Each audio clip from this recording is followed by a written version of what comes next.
कार्तिक स्नान की कहानी। दोस्तों, आज हम आपको कार्तिक मास में गंगा स्नान करने वाली दो बूढ़ी महिलाओं की कथा सुनाते हैं। बहुत समय पहले एक गांव में एक बूढ़ी महिला रहती थी।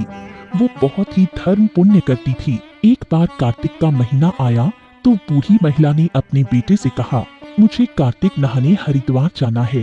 बेटा बोला, माँ, हरिद्वार में बहुत ठंड है, तुमसे इतनी ठंड सही नहीं जाएगी। माँ बोली, कार्तिक के महीने में गंगा स्नान से खाने के लिए मिल थोड़े से लाडू और टिकला बना दो।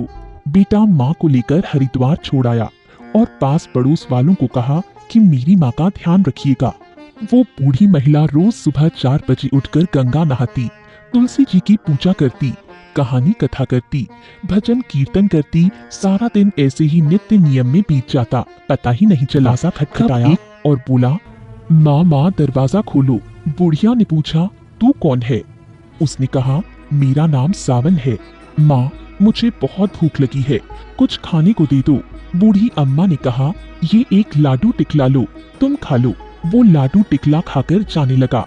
उसने झोपड़ी पर एक लात मारी तो उसका एक कोना सोने का हो गया। दूसरे दिन आया भादवा। बूढ़ी अम्मा ने पूछा, तू कौन है? मैं भादवा आया भी बहुत सुहाया। इस महीने में भगवान जन्म आते हैं, सत्तू ती जाते हैं, खाजा।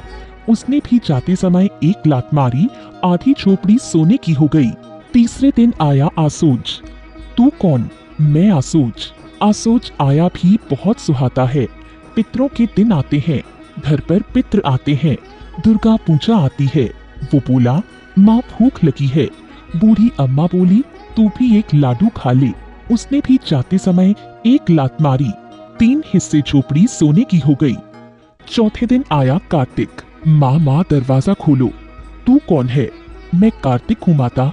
बुढ़िया बोली, कार्तिक आया, मुझे सुहाया, तेरे लिए ही इतनी दूर से हरिद्वार आई हूँ।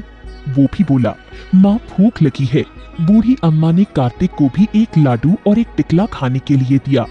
कार्तिक ने जाते समय उसे आशीर्वाद। अम्मा का बेटा उसे लेने आया तो वहाँ सोने की झोपड़ी देखकर अड़ोसी पड़ोसी से पूछा, मैं यहाँ अपनी माँ को छोड़कर गया था, वो कहाँ गई?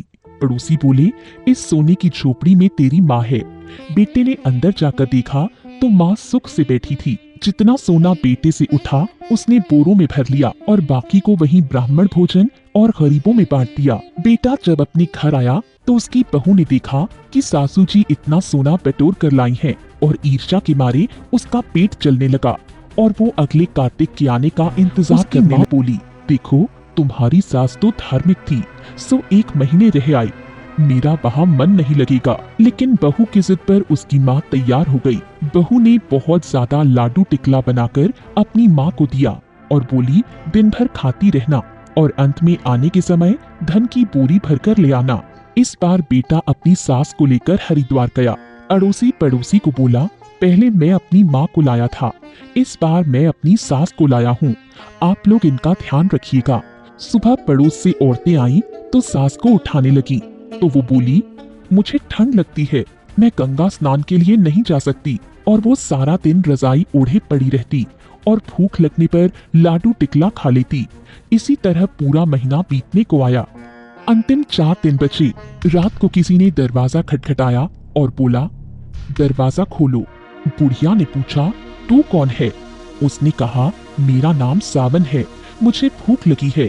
सास बोली, सावन भूखा ही चला गया और एक लात झोपड़ी पर मार गया। झोपड़ी का एक कोना उड़ गया। अगले दिन आया भादवा तो उसे भी भगा दिया। तीसरे दिन आया आसोज तो उसे भी भगा दिया। अब झोपड़ी का सिर्फ एक ही कोना बचा था। चौथे दिन कार्तिक आया। सास ने दरवाजा खोला और कहा, मुझे बहुत सारा धन दो, मैं धन के लिए ही इतनी दूर ठंड में आई हूँ। कार्तिक ने देखा, ये बुढ़िया तो धन की भूखी है, नित्य नियम कुछ भी नहीं करती, सुबह देरी तक सोती है। कार्तिक ने उसे श्राप दे दिया, जा तू गधी बन जा।